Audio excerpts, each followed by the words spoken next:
Hello, on the screen is a summary of what I will go over in this video. Make sure to watch to the end so you don't miss anything.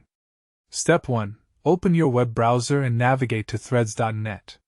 You'll need to be logged into your account, so if you're not already signed in, click the login button and enter your credentials.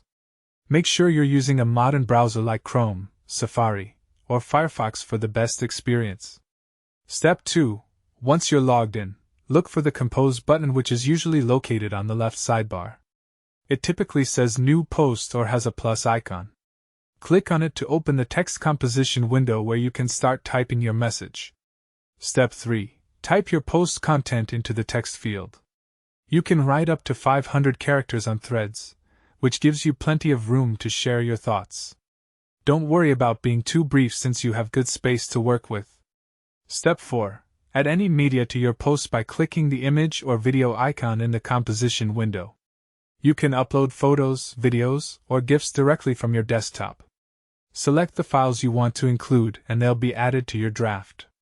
Step 5. Before posting, review everything one more time to catch any typos or formatting issues. Then click the Post button to publish your content. Your post will now appear on your profile and in the feeds of your followers, so make sure you're happy with it before hitting submit.